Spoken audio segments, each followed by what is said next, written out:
Welcome एक नाज़रीन, programme के सिलसिले को आगे बढ़ाएंगे। अमजद नियाजी साहब पाकिस्तान तहरीक इंसाफ से हमारे साथ मौजूद हैं। अमजद नियाजी साहब, इस सूरत हाल पे आप क्या कहेंगे सर? क्योंकि तासुर ये नहीं जाना चाहिए कि अगर कोई मसले मसाइल खड़े हुए हैं या कहीं तामीर और तरक्की की बात हो रही है तो वहाँ पर जो है वो जमहूरियत के अलमबरदार जो है वो निकल कर आ जाए। ये बात जो है वो किसी तौर पर भी सही नहीं है और तासुर ज़्यादातर यही जा रहा है अवाम में।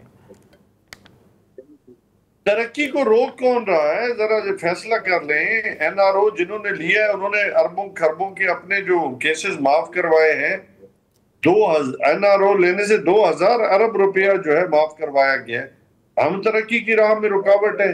आज पाकिस्तान की राह में रुकावट डालने वाले कौन लोग हैं जिन्होंने आज अदलिया की आजादी के ऊपर आज क्वेश्चन मार्क कर दिया है? ये जो 26वीं तरमीम आई है और शो कार्ड जमहूरियत अब चल रही है, शो कार्ड ही कह रहा हूं ना। उसके बाद आप देखें मीडिया जो है वो आजाद नहीं रहा, उसके लिए हम कर रहे हैं। उसके बाद देखें इलेक्शन कमीशन है, उसके बाद जो है आप कोई भी शख्स जो है आपने देखा होगा कि बेतहाशा पाकिस्तान तहरीक इंसाफ के साथ जो नाम लेवा थे या वाबस्ता थे या वो इस प्रोग्रेसिव जमात के साथ खड़े थे, लोग कारोबारी तबका था, उन सब की बिजनेसेस तबाह करने में कौन शामिल थे? यही लोग शामिल है ना। तो इन्होंने क्या किया पाकिस्तान के साथ? अब उसके इल्जाम हम पे डले। हम तो 6% पे छोड़ के गए थे अपना जीडीपी ग्रोथ रेट। अच्छा, textile industry, large manufacturing industry, उसके बाद सीमेंट इंडस्ट्री, उसके बाद कौन सी ऐसी इंडस्ट्री थी? अच्छा, इवन रियल एस्टेट जो था बूम पे था।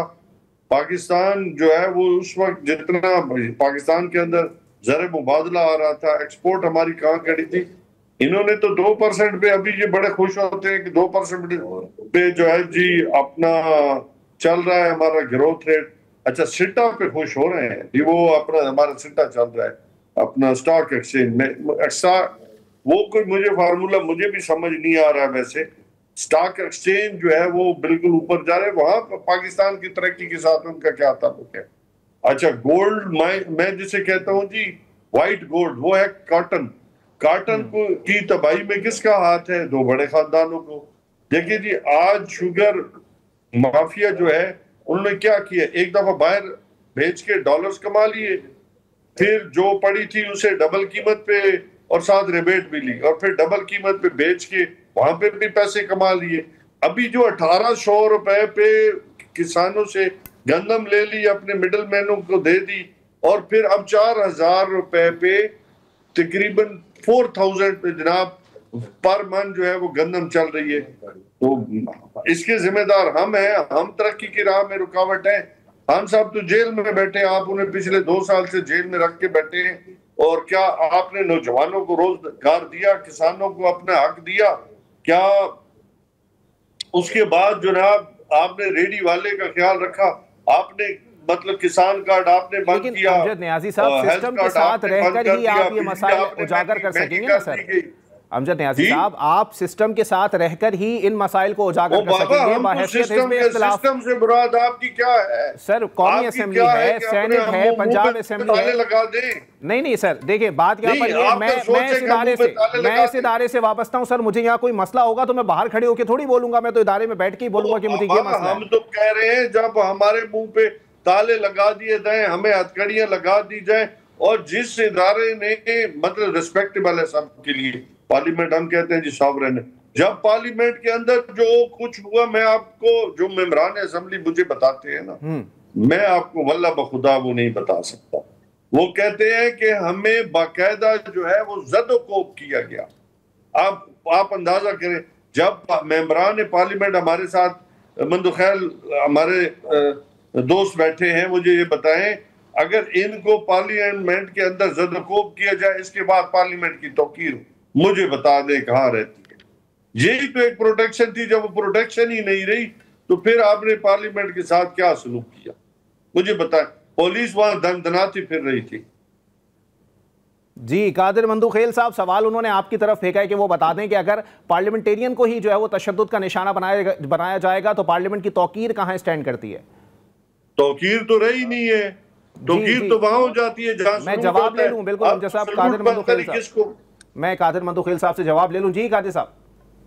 जी, मैं न्याजी साहब को याद दिला दूं कि जब ये कायम मकाम स्पीकर थे या असद कैसर साहब स्पीकर थे, तो उसी के दौर में पार्लियामेंट लाजिज में मैंने सलाउद्दीन अयूबी के घर पे पुलिस ने चढ़ाई की है और मैं उस रात, मेरे नीचे फ्लैट था, मैं उस रात मौजूद था 3 बजे तक, जब सारे लीडरान आए थे, मौलाना फजल रहमान साहब ने उस वक्त पार्लियामेंट के मेंबरान के साथ क्या नंबर। एक बात।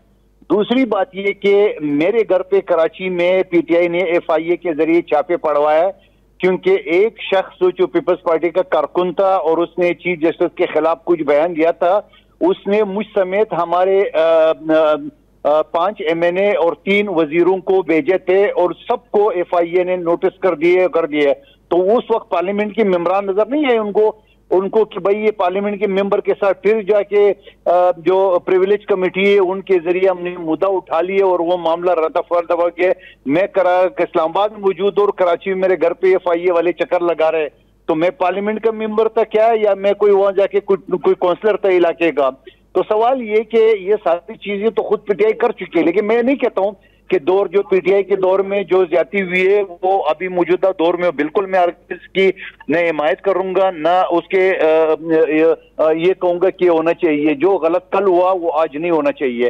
लेकिन सवाल ये है कि ये सारी चीजें करके हम ये कहेंगे कि आखिर तो जमहूरियत की हम बातें कर रहे हैं, तो जब तो जमहूरी बने, क्या पीका जो था वो पीटीआई के दौर में नहीं आया था? आपको याद नहीं है? तो बिलावल भुट्टो साहब और शहबाज शरीफ साहब और सारे MNA हम पैदल आके और मीडिया के सामने हमने एकजहती की है सारी चीजें। लेकिन फिर उसके साथ साथ मैं ये भी कहूंगा कि क्या जो एक एरा गैरा होगा किसी भी सियासतदान की, किसी भी पार्लियामेंट के मेंबर की सोशल मीडिया में जो तस्दील करता है, उसके लिए भी तो कोई कानून साजी होना चाहिए। वो सारी चीज। और ये जो पीटीआई की जो सोशल मीडिया टीम है, जहां वो पुख्तनख्वा हुकूमत से बकायदा उनको पैसे मिल रहे हैं, क्या उन्होंने पाकिस्तान के पूरा माशरा नहीं बिगाड़ा? ये भी जरा न्याजी साहब से पूछें। गाली गलोच की, माँ बहन की, ये सारी चीजें ये तो कभी जिंदगी में हमने सुना भी नहीं था। तो ये क्या पीटीआई के दौर में नहीं था? लेकिन मैं फिर ये कहूंगा कि पीटीआई के दौर में जो चीजें थी नहीं होना चाहिए। और मैं आपको याद दिला दूं कि जो भी मौजूदा हुकूमत के या पिछली हुकूमत PDM के जो कोई खिलाफ कानून बातें हुई है और मैंने इसके लिए आवाज उठाया। एक ब्रेक के लिए मुझे कहा जा रहा है, ब्रेक के बाद प्रोग्राम को यहीं से कंटिन्यू करेंगे।